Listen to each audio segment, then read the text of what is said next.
rejected. Yep, that's what just happened to me. Flat out rejected. Told no. Told, yeah, sorry, kid. You're just not quite good enough. You're not worth my time. Keep trying. So I was perusing through LinkedIn not too long ago, and I noticed where a very good friend of mine had commented on something really great happening in another friend of his on LinkedIn. And I saw that the guy was an author that I thought would be an amazing guest on the Jason Wright Show. Now, you have to understand something. By God's grace, the show has gotten to the point where it's not unusual for a publicist to reach out to me whenever one of their clients has a new book coming out and they want to give me an advanced copy to check out and see if it might be someone that I would want to bring on the show. This has been great because I've been able to interview people like David Limbaugh, Dr. Gad Saad, John Deloney, Joel Green, some really cool folks, Michael Eads, New York Times bestsellers that otherwise I never would have been able to talk to. And it has been really, really cool. And so, and by the way, when I was first starting the Jason Wright Show, which started as the Texas Titan podcast, where I interviewed mostly business leaders and entrepreneurs and people that had done exceptional things, mostly friends of mine, because I have a pretty cool network throughout the state. I would interview them on the show, on the Texas Titan podcast. But then as it grew and my interests and my curiosities grew, I thought I need to take it to a broader scope and a broader audience and broader topics. And so it grew. And now, granted, I am nowhere close to a Joe Rogan, a Tim Ferriss, a James Altucher, Ben Greenfield, any of these guys that just crushed it in the podcast world. But I have, made some traction. And so it's not that often now that I actually reach out to a lot of the guests that I have, unless it's somebody that I really think they've got something interesting to say that I think my audience will really like, or I think it's someone doing something really good that I can just give a little bit of a boost to. I love doing that as well. Well, this was one of those cases where this was a particular author who I thought would make a fascinating guest. I love the work that he's doing. I love his mindset, would just be fantastic. And we had a mutual friend who had actually been on the podcast previously. So I thought, this is a home run. This will be great. So I DM'd this guy through LinkedIn, and almost within an hour, I get a reply that essentially said, I limit my time to audiences or to folks that have a wide-ranging audience, and it just doesn't look like you're quite there yet. So sorry. And he's very nice. There's a very nice way to do it, but it wasn't just I'm not saying yes to any podcasts right now, or I have a metric that you don't meet, or can you give me a media kit to let me know and then reject me? It was essentially just, yeah, I don't think so. You're not there yet. You're not big enough. And so that stung. I'm not going to lie. Again, I'm fully aware that I'm not where I want to be with the podcast. And I don't even know that I ever will get as big as Tim Ferriss or Joe Rogan. Those are complete outliers. But I had reached a point where after 6 years, I thought I was kind of making strides. And then something like this comes along. It's like a baseball bat to your gut. So what do you do with that? I had to ask myself, what am I going to do with that? Well, the first thing I did was I sat down and I thought to myself, why am I feeling, because it really overwhelmed me. I'm not going to lie. Full transparency. That's why I'm making a video about this, is because as I'm about to be 49 next week, actually. I'm about to say 48-year-old, but for all practical purposes, it's for a 49-year-old guy. Why was I feeling the rejection as though I were back in 5th grade not getting chosen for kickball? I don't even have any good skills. What do you mean? Like nunchuck skills, bow hunting skills, computer hacking skills. That's what it felt like. And I sat and I evaluated that for a little while. And there were all sorts of emotions that came up. And first being, are you kidding me? There's no way in that short amount of time you really figured out who I am or what my show's about. And by the way, look at some of the people that I've interviewed. 2, I started to think everything I had done was for naught. Matter if we win or we lose.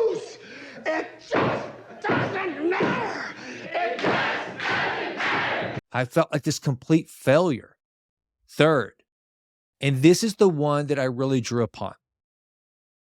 You have not, meaning me, the guy that looks back at me in the mirror, you have not done enough work. You just think you've put in the work, but you haven't put in the work. How are you going to grow from this? Are you going to let this be something that defeats you or adds fuel? And I decided the latter. I'm going to let it add fuel to get better and to do better.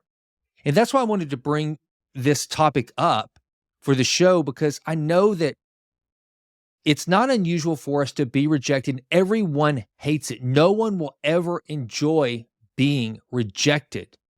And you have to ask yourself, why is that? Well, there's a number of reasons. One, it's very personal to us. To them, it's not. The guy that I was asking to come on my show doesn't even know me. But the fact that I have a show for him to say no to is in and of itself pretty cool. So it's kind of like whenever Jocko Willink talks about when something bad happens, when things are foobar, whenever things aren't going according to plan, you say, good. So the guy said no to me. He rejected me. I say, good. Here's an opportunity to learn and get better. And you know what? That's what I am determined to do, is to make the show better, to continue to grow the show. And the sweetest justice of all would be for his publicist to reach out to me one day and say, hey, would you have my client on your show? To which I would say, absolutely, 100%. But the simple fact is this. I have to realize, just like we all have to realize, no one owes us anything. It is up to me to get better so that I can learn from and leverage that rejection to become even better than I was before. And I think that was one of the things that really made me angry. As I thought about it, and I was like, I just haven't worked as hard as I need to. I did an episode. I actually put a video up where I responded to an Alex Hormozy interview with Chris Williamson, where Alex Hormozy talks about this. A lot of people with imposter syndrome, they have the imposter syndrome because they know they're full of crap. They know they're not the expert they're pretending to be online, or whenever they try to give speeches and be speakers. They have imposter syndrome because they haven't actually done the thing to the degree that they should be on the stage, that they should have the microphone. And the first step to getting better, as Alex says, is admitting you suck. And so in that video, I admitted there's a lot of things that I suck on. And as you will notice, I hope that you guys, and maybe I'll link it to this video in one of the cards. If you check it out, one of the things you'll notice is that the video quality of this video is better than that one, because it was at that time that I decided I have to start getting better. I want to give people like you, if you happen to be listening to this, I want to give you the absolute best I possibly can. So I'm doing every single thing I can. And look, I'm not there yet. Some of you, and I ask you, leave a comment to say, maybe you need to do this. Maybe you should do that. I will also take your encouragement. If this means something to you as you watch this video, please click like or subscribe and leave a comment. Because the first thing I want you to know is I'm not a guy that has the podcast, that has the YouTube channel because he's got it all figured out, because I've attained some sort of success. Hell, we can all have a YouTube channel now. They're free. Just do it. Anybody can have a podcast. It's funny. Whenever I wrote my first book, it was kind of the same way. Anybody can write a book. With self-publishing, you can all do it. Just because you do the thing, because you put out the product, doesn't mean you are good at the thing or that you really should be doing it. And it was this moment, whenever I had that rejection, that I thought to myself, what are you going to do? Are you going to confirm that you should be doing this, or are you just going to back out? And I wanted to read to you a quote from Marcus Aurelius, because I think the Stoics dealt with rejection as well as anyone. Because if you know anything about Stoicism, you know that the Stoics were constantly self-reflecting on how they could control what was within their control. One of the things that they knew firsthand they would never be able to control was the universe. Life is going to happen, and the universe is, as Don Draper once told a beatnik in Mad Men, the universe is indifferent, which is one of my favorite episodes. And the reaction of one of the other beatniks was so great, because he said, well, why'd you have to go and say that, man? but it is. All these people running around saying, you deserve this, you deserve happiness, you deserve this, you're beautiful, you're a 10, you're great, you're special, you're wonderful. The universe doesn't say any of that, doesn't promise any of that. The only thing that you can do is set in your mind what you believe you deserve based on the performance and the work you've put in. And when you evaluate that and you realize maybe you haven't put in the reps, you haven't put in the work, and you don't deserve the success, that's the reason the universe is not responding the way you want it to, then you can actually make changes. But here's what Marcus Aurelius said. Ambition means tying your well-being to what other people say or do. Self-indulgence means tying it to the things that happen to you. Sanity means tying it to your own actions. I like to think I'm a pretty sane person, although my wife and children may disagree at times. But what I had to do in this moment was tie this to my actions. What could I do to grow this YouTube channel? What can I do to grow my podcast? What can I do to be better? To where when someone receives a message from me to say, I would love to have you on my show, they think to themselves, I would be an idiot to not go on the Jason Wright Show. That's what I have to do. Because I tell you, this guy that I reached out to owes me nothing. But here's what I also know, is that if I can do the work, all of us, if you do good long enough, eventually, like Dave Grohl said, if you do something good enough for long enough, eventually someone will notice. So I want you to take my rejection and hopefully evaluate those times in life where you've been rejected and realize it wasn't personal. You were probably rejected by someone that doesn't even know you. They don't know the work you've put in. They don't know your heart. They don't know your mind. They don't know your soul. They don't know all the things that make up who you are. Only you know that, and therefore you determine the value that you hold. And when you got that, when you really, really believe in that value, then you can think to yourself, fine, rejection accepted, you're the fool. You had this moment and you didn't choose wisely. That's one of the things that I do know, and not in an arrogant, haughty way by any means, but I do know that. Now, here's what I honestly believe, that this guy who's an author who responded to me that he's focused on, one of the things he's focused on is selling his book. Well, I'm starting thinking, come on, brother. 50,000 downloads will probably sell you some books, but that's okay. That is confirmation for him. It's not a bragging thing. To him, it's just one of those deals of like, okay, I know that kind of helped me a little bit. It kind of helped me get over, again, being the little kid in 5th grade that didn't get picked for kickball.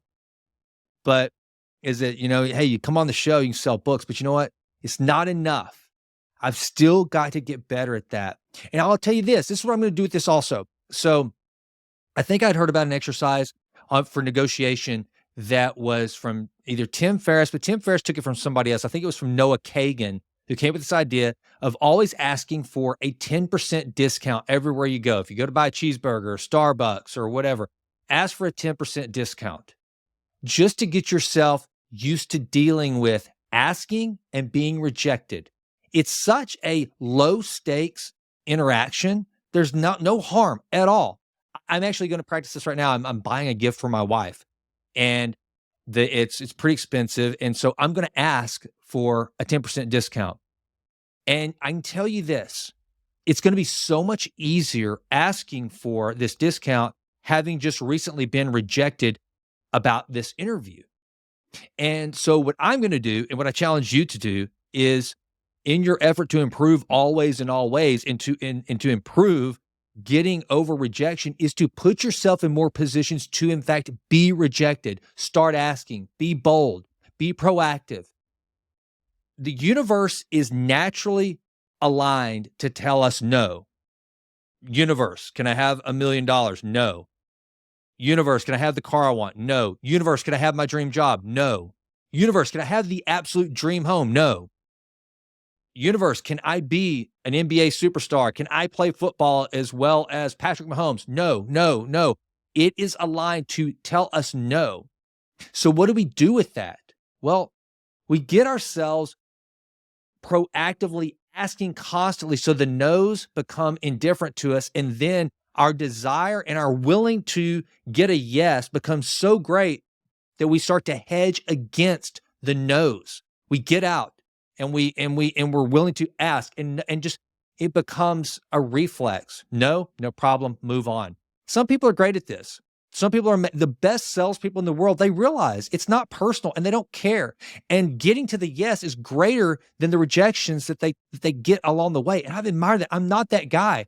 A lot of it has to do with my fixed mindset that I grew up with.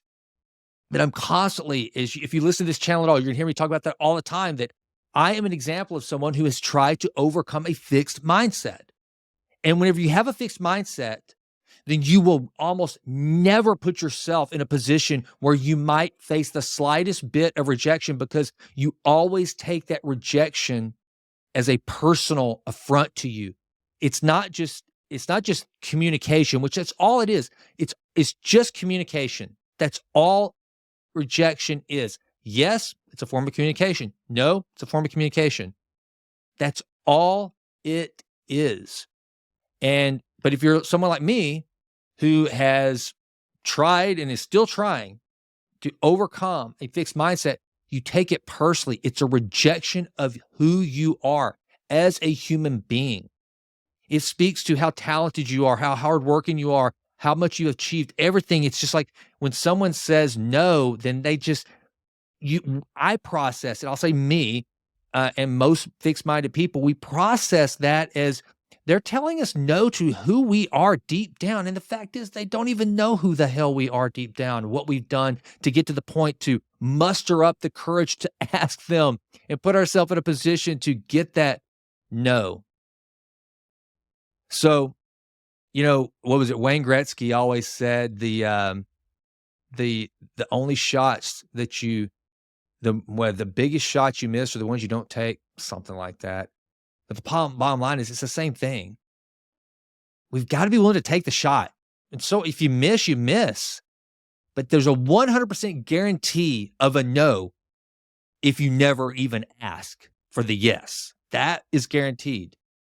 So going back to that quote of Wayne Gretzky's I just completely butchered, bottom line is there's one way Wayne Gretzky knows he would absolutely never score a goal, would be to never take the shot. So, what are you going to do with that?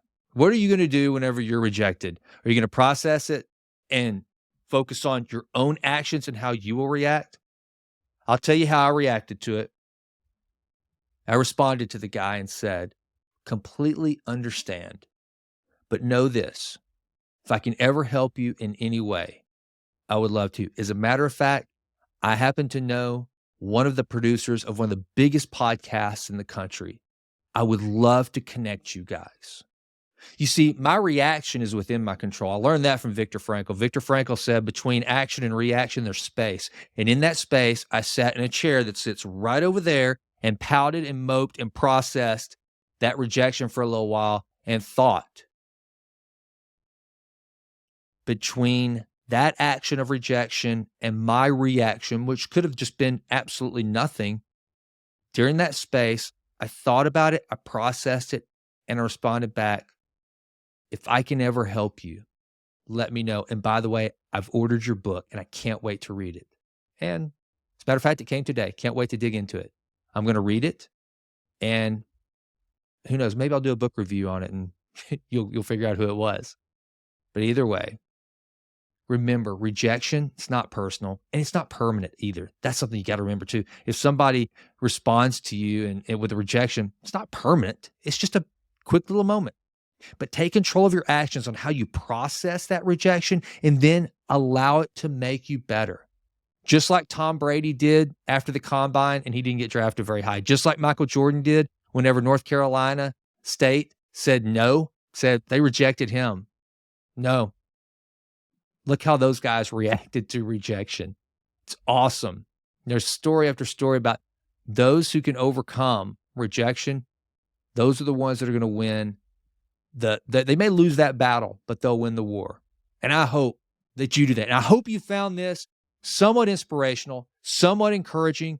Please, again, click like or subscribe. If you're listening to this on Spotify or iTunes or wherever you listen to podcasts, please leave a rating, make a comment, share this with someone who's been rejected and that you think that maybe this can help them. Please. And until our next video, the next podcast, or if I know you, the next time I see you, continue to endeavor to improve always in all ways. Thank you so much for listening. I'm Jason, and I'm out.